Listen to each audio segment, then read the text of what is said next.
Anxiety, Trauma, and Co-Occurring Concerns, Assignment 5, Reaction Card 3. Before we get started, I want to go ahead and make a very fast statement that I will attempt to approach this reaction card with a bit more brevity than previous ones, as I know the instructions ask for a 6 to 8 minute video, and I have historically exceeded that by a lot. So let's get started. Prompt 1, confidence rating. How do I feel regarding working with clients experiencing anxiety, trauma, and substance abuse or substance use? Well, I thought really to answer that, I wanted to look back and see where I was in previous reaction cards. And in 1 and 2, I both put my personal abilities around 90% at those moments. And my professional skill, I noticed, increased a bit from 50 to 60, which is a win. That said, with reaction card 3, at this moment, I think my personal ability has gone up a bit by pi, and I chose pi because it's an irrational number, and I think authentically anybody who believes themselves to be really ready to take on clients at this moment is irrational. Maybe even once you are an LPC, it's still perhaps arguably irrational. I don't know. Evidence suggests that yes, we can help people, but the complexity and the nature of human diversity is just so exhaustive that it's going to be difficult, I think, to ever be fully prepared, if it's even possible to be fully prepared. That said, my professional abilities, I think, have also increased marginally, but I broke this one down to both anxiety, trauma, and SUD. And I think that because of my own personal experiences and efforts in coping with anxiety and my awareness of how anxiety affects the body, both psychologically and physiologically, that I feel pretty comfortable with that one. And working with clients who may be experiencing trauma, it's going to be a bit more challenging. And then substance use, I think, is probably very chaotic, especially if clients arrive to the therapeutic setting under the influence. Then they can be very, very unpredictable, erratic, and I know from my experiences as a classroom teacher that can be dangerous and stressful for everyone. So I'm much less confident in working with that one. Working with GPT, I did ask it to help put together this infographic of frames. You're welcome to screenshot this, or I can share the original graphic, but I thought it was really helpful for me to visualize some of the concepts, and I think this one was presented in the counselor applications under some of the evidence-based responses and working with people. I think it was specifically for substance use. I don't recall, but I think that this is a really, really good overview. And looking at this frames model, I feel pretty confident and comfortable that I can engage on all of these levels in a professional and reliable way. Prompt number 2, failing at brevity. Analyzing how anxiety, trauma, and substance use may interact. Well, first off, I think that for most people, something begins with some kind of a traumatic event. The traumatic event, of course, can cause anxiety responses as things that from that event trigger us, whether it's a familiar scene or situation, a personal involvement, something. That anxiety response can lead some people to begin to self-medicating or abuse of substances such as alcohol or narcotics or something illegal to help mitigate or cope with the challenges that they're facing. The problems of stress, anxiety, grief, survivor guilt, whatever it is. And those begin to compound in a comorbid situation where all of these effects from the different conditions are overlapping and causing complications. Obviously, whenever we begin to overlap and complicate things, it begins to become more difficult to untangle the cause and causality and to ground ourselves in a place of most evidence-based success treatment. So prompt number 3, treatment prioritization. When all of these things are happening and there's comorbid interactions going on and a client is presenting with a lot of different conditions or symptoms, where do we begin? Safety is where we begin. I think safety should pretty much be where we begin at all points, whether they have comorbid conditions or not. If your client is not alive or not physically well, safety has to come first in order to provide any kind of treatment that would be effective at alleviating their symptoms and returning or providing some kind of stabilization in their life. From the Human Growth and Development textbook, there's this quote I like. It said, "Depression and anxiety are highly comorbid, and it is sometimes difficult to disentangle. Obviously, before we can disentangle them, we have to make sure that the client is healthy, that they are safe, that we have an avenue to go forward from that. And because, say, depression and anxiety are so closely linked to suicidal ideations and self-harm, our own textbook pointed out that individuals with bipolar disorder are at risk 20 to 30 times greater for suicide than is the general public.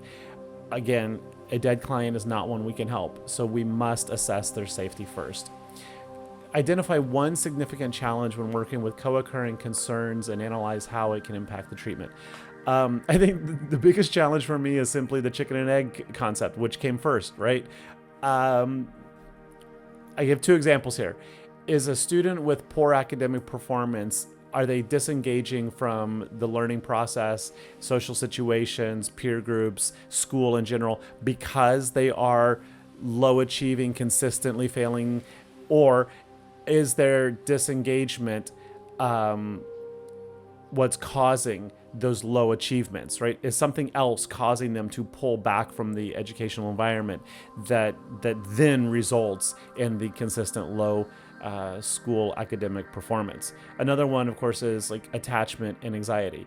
Is a person with an insecure attachment, are they highly anxious in the relationship because they are insecure, or is there something causing a substantial amount of anxiety that is causing them to thus become insecure in their relationship? Before we can treat one of them arbitrarily, we have to try to identify some of the causes. And of course, there are plenty of theoretical orientations that may say cause doesn't matter, why doesn't matter, what matters is how we move forward. And I think that's a very valid position, and one I might agree with in a lot of cases. But I think before we can disentangle the comorbid issues, we need to try to find the source for a lot of them. Explain how substance use may influence medication effectiveness, safety, and treatment disorders. I think to illustrate the way I approach this is with this graphic of watches and watch complications. The more complicated the watch face, the more challenging it is for the watch to serve its primary function of simply telling time. I think the same thing is true with a client who has a multitude of presenting stressors and conditions or symptoms. If we are seeking to untangle that and help the client normalize or standardize a higher quality of life, then the introduction of substance abuse, whether it's alcohol, drugs, complicates whether or not they are functioning with adequate reasoning, judgment. Are they less inhibited, which because of the substances which are causing them to act out in more disruptive, dangerous, violent ways? Or is that, a pre-existing condition, so to speak, that the drugs may not even have an impact on? The entanglement there is so complicated that any variable that is introduced, especially one that is a narcotic or a substance that affects people both on a psychological and a physiological way, makes it incredibly challenging to solve. And in this situation, as a therapist, we would very much need to consider the inclusion of medical experts who can help evaluate the impacts of the drug that the person is taking and probably help to mitigate the complications therein. Final prompt, what are some reflections of myself as a counselor based on the concepts studied? I continue to maintain concerns about emotional overload. Just reading from the text, there were moments that as I read about some case studies, I can literally picture it like a video or real life, and I can quickly take on the stress or the burden of guilt, shame, panic, fear, whatever that some of the people have, and I can become very emotional. That's a challenge for me. Similarly, I'm aware of certain issues that have caused some countertransference just in the learning aspect without even sitting in front of a client. So these are things that I'm going to have to maintain vigilance over awareness of. Positives. Well, I think that I have fundamentally many of the characteristics that are going to enable me to be an effective counselor, and I look really positively upon these. Yeah, there's a list here. I'm not going to go over it to save some time, but I will share this excerpt from Oscar Wilde's The Importance of Being Earnest that has stuck with me since I read it, I think in the 7th or 8th grade. The character Jack is seeking to marry I think the granddaughter of Lady Blacknell. And she asked him in a bit of an assessment of worthiness. She says, I have always been of opinion that man who desires to marry should know either everything or nothing. And which are you? And Jack ponders for a second and he says, I know nothing, Lady Blacknell.